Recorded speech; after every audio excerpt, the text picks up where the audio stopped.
Essa culpa não é minha. Esse é o tema de hoje. Esta culpa não é minha. Não é minha culpa. Você já ouviu essa expressão para você? Não, mas não é minha culpa. Já ouviu ou não? E você, já falou para muita gente? Não, não é minha culpa. Já falou? Então, nós vamos tratar desse assunto hoje no mundo espiritual. Será que falar que a culpa não é nossa, quando é bom para a gente? Será que a gente aprende a dar essa desculpa? A culpa é minha. Será que a gente aprende essa expressão? Então vamos ver na palavra de Deus o que diz lá em Gênesis, capítulo 3, versículo 11 e 12, está escrito assim. E Deus disse: quem mostrou que estavas nu? Comeste tu da árvore de que te ordenei que não comesses? Então disse Adão: a mulher que me deste por companheira, ela me deu da árvore e comi. Em outras palavras, Adão disse assim para Deus: a culpa não é minha. Foi Eva. Eva que me fez desobedecer o Senhor. E nós vemos que aqui, por causa do pecado, Adão já estava com a mente contaminada. Tão contaminada que ele não se apercebeu que Deus já sabia de todas as coisas, mas estava dando uma chance para ele. Para que ele se arrependesse, para que ele, verdade, falasse a verdade. Mas ele preferiu colocar a culpa em alguém.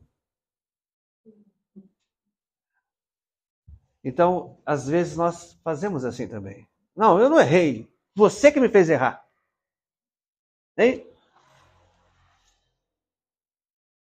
Eu não tenho visto isso aqui, mas já vi inúmeras vezes uma pessoa dizer que ela estava passando por um momento difícil porque a igreja não orava por ela. Sendo que as decisões que ela tomava, as atitudes dela, eram totalmente fora da palavra de Deus. Ela estava simplesmente colhendo aquilo que ela estava plantando. Mas ela culpava, não, ela não errou. Não é minha culpa. É sua que não ora por mim. Então, essa é uma contaminação que vem, que entrou dentro do ser humano por causa do pecado. Também está lá em Gênesis 3,13. E disse o Senhor Deus à mulher, a Eva: por que fizeste isso?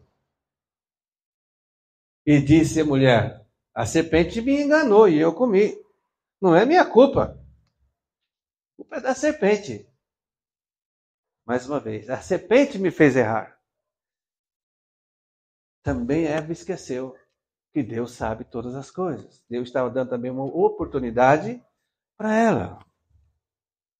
Mas por causa do pecado que ela já tinha cometido, a mente dela se obscureceu e ela não percebeu que Deus já sabe de tudo. A gente não consegue enganar Deus.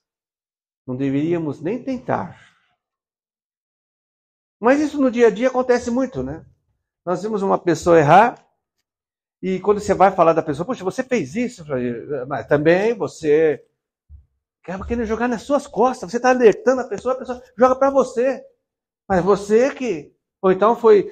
Não fui eu. Alguém me fez errar. E isso é ruim, irmãos, porque não gera o que? O arrependimento. E a pessoa continua fazendo aquilo que está errado. E você pode estar dizendo, mas pastor, eu nunca fiz isso e nem vou fazer. Por que eu estou aqui hoje? Para que você possa ensinar alguém. Porque essa pessoa, quando continuar fazendo aquilo de errado, ela vai continuar colhendo aquilo que está errado. Você conhece alguém assim? Que ele nunca erra? Sempre alguém o fez errar? Conhece, não? Tem? Você conhece mesmo? Opa. Eu conheço também. Às vezes é sem maldade. Às vezes a pessoa já acostumou tanto com isso que não é maldade. Ela só não aceita que ela errou. Então ela fala, não, mas você também não avisou antes? Mas eu não avisei antes, mas eu estou só chamando, né? Mas você também, você também, você também. A Bíblia diz, Jesus ensinando a esse respeito, ele diz assim, ó, por que você repara no cisco que está no olho do seu irmão e não se dá conta da viga que está em teu próprio olho? Como você pode dizer ao seu irmão, deixa-me tirar o cisco do seu olho, quando há uma viga no seu? Mas Jesus fala uma palavra forte. Hipócrita, tire primeiro a viga do seu olho, então você verá claramente para tirar o cisco do olho do seu irmão. E esse mesmo texto, na linguagem de hoje, diz assim, por que é que você vê o cisco que está no olho do seu irmão e não repara na trave de madeira que está no seu próprio olho? Como é que você pode dizer ao seu irmão, me deixe tirar esse cisco do seu olho, quando você está com uma trave no seu próprio olho? Hipócrita, tire a primeira trave que está no seu olho, e então poderá ver bem para tirar o cisco que está no olho do seu irmão. Aí você fala, mas pastor, essa palavra de novo? Agora, mas com uma outra conotação. É quando você vai chamar a atenção de alguém e essa pessoa diz, mas você fez eu errar. Ela está com tanto olho, está com tantos olhos em você, que ela não consegue enxergar o erro dela. E você está simplesmente querendo alertá-la, né? De que, ou então cobrando, né? Por exemplo, hoje acontece com os pais e filhos, né? O pai vai corrigir o filho hoje. Mas você também não me deu minha mesada? Vamos fazer aqui uma hipótese, né? O filho vai lá e pega o dinheiro do pai. Aí o pai vai chamar a atenção e fala, mas também você não me deu a minha mesada hoje? Ou está muito pouco? Então fui obrigado a pegar. Então ele está culpando o pai de não ter dado a mesada que ele queria, mas não está vendo o erro que ele cometeu de roubar o próprio pai. Isso aqui é uma hipótese apenas, para você entender o que a trave faz. A trave faz com que nós não vejamos que estamos errados. E quem é que pode nos ajudar nisso? Tirar a trave? Na realidade, a trave pode ser o quê? Comparando com aquilo que aconteceu lá no Éden, uma consequência do pecado, que faz com que nós não vejamos que estamos errados. Estamos vendo os erros somente no nosso próximo e ainda culpamos ele e entendemos e acreditamos que foi ele que nos fez errar. É ele que está nos fazendo errar, caminhar errado. Que o Senhor nos ajude a tirar essa trave. Amém? Até aqui estão me entendendo ou não? Porque se a pessoa continua o erro, o que acontece com ela? Ela vai sofrer coisas que não precisa. Né? Por exemplo, nós vimos aqui hoje 3 vezes a mesma palavra. Buscar primeiro o reino de Deus e as demais coisas eles serão acrescentadas. Só hoje nós ouvimos 3 vezes, só hoje. E aí a pessoa diz o quê? Quando acaba buscando as demais coisas primeiro, antes de Deus, ela se dá mal e ela vai culpar você. Foi você que não falou para mim desse versículo? Só hoje 3 vezes. Ou então, mas você devia ter me dito. Ou seja, a culpa não é dela que está buscando as outras coisas em primeiro lugar. A culpa é sua que você não pregou para ela. Mas é só hoje 3 vezes. Então, essa é uma das consequências do pecado. A pessoa não consegue olhar a trave que está nos seus olhos. Então, a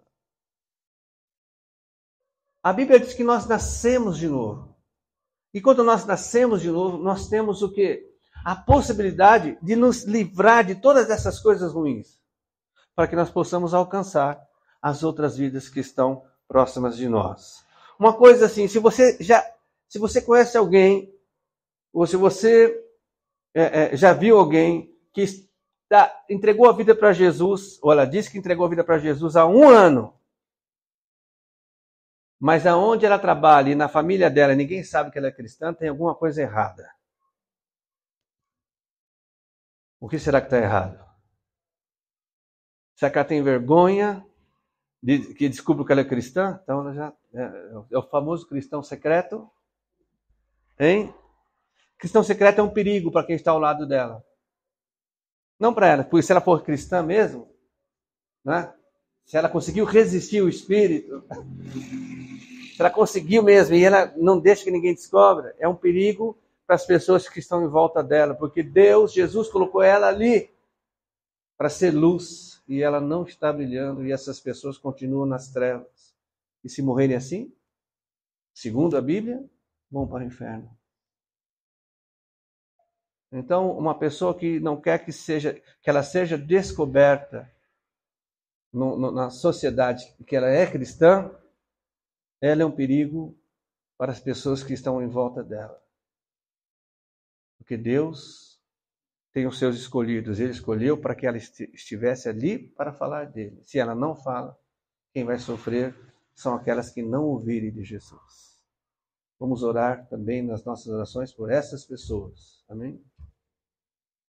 Amém? Muito bem, isso é importante. E Jesus também fala lá em Mateus 9,11. Vendo isso, os fariseus perguntaram aos discípulos: por que o mestre de vocês come com publicanos e pecadores? Então, quando você fosse corrigir algum, se você pudesse voltar no tempo, estivesse lá em Jerusalém, lá perto do templo, e encontrasse com os fariseus, você ia querer falar para os fariseus de Jesus, né? Está ali, você veio do século 21, voltou lá o tempo antes de Jesus, você ia chegar para o fariseu: escuta, fariseu, você vai morrer, vai para o inferno. Você precisa entregar a vida para Jesus. Esse Jesus está falando, ele é Deus, você tem que entregar a vida para ele. Ah, mas ele come com os pecadores. Está jogando a culpa em Jesus. Por ele não crer, ele joga a culpa em Jesus. É um exemplo bíblico. Não foi isso que Jesus disse? Se você se convertesse e cresce em mim, eu te salvaria. Mas porque seu coração é duro e você não crê em mim, eu não posso salvar. A Bíblia é tão clara. Só a salvação em Cristo. Então, o fariseu jogando a culpa em Jesus. Quer ver aqui, ó? Por que esse perfume não foi vendido e o dinheiro dado aos pobres? Seriam 300 denários. Ele não falou isso porque se interessava pelos pobres, mas porque era ladrão, sendo responsável pela bolsa de dinheiro, costumava tirar o que nela era colocado. Aqui é Judas, o traidor. Né?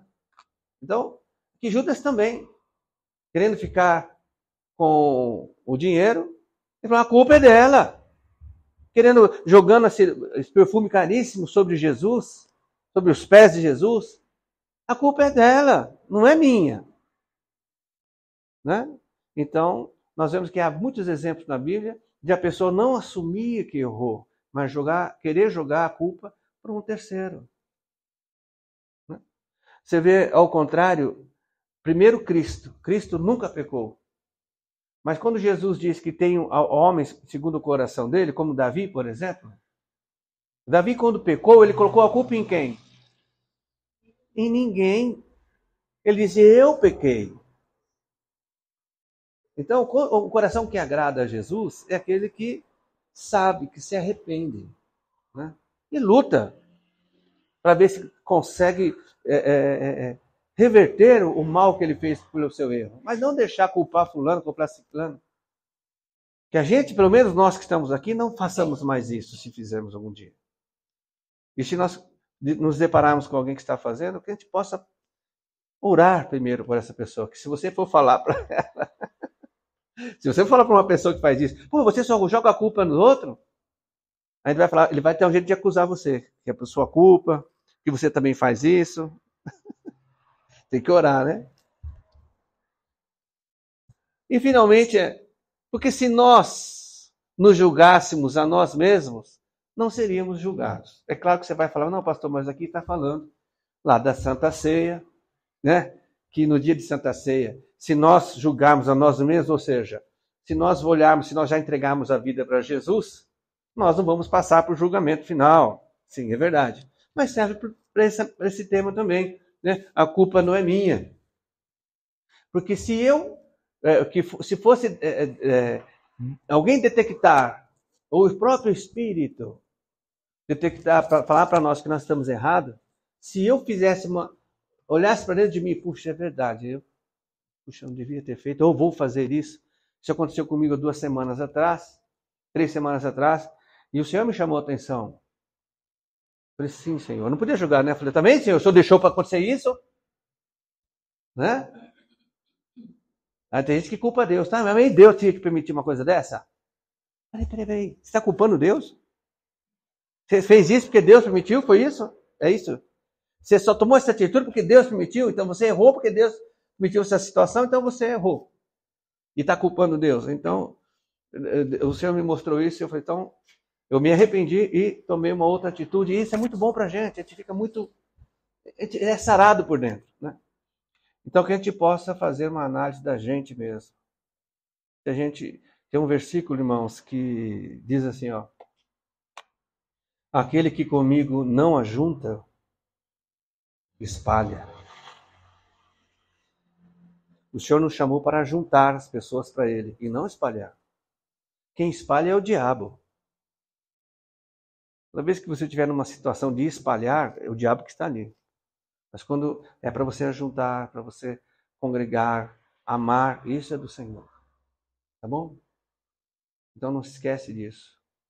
Que quando Jesus nos chama a atenção, não é para nós culparmos a Ele ou culparmos quem está ao nosso redor. É para nós tomarmos uma atitude de arrependimento e tentar reparar aquilo que a nossa atitude ou a falta de atitude causou aos demais. Isso nós vamos ficar muito melhor. Nós vamos exatamente isso faz parte de ser cristão. Faz parte de ser cristão.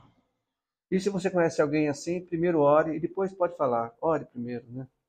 Sempre com a palavra branda. A palavra branda, ela faz com que não haja o que mesmo? Quando você tem uma resposta branda, não haja o quê?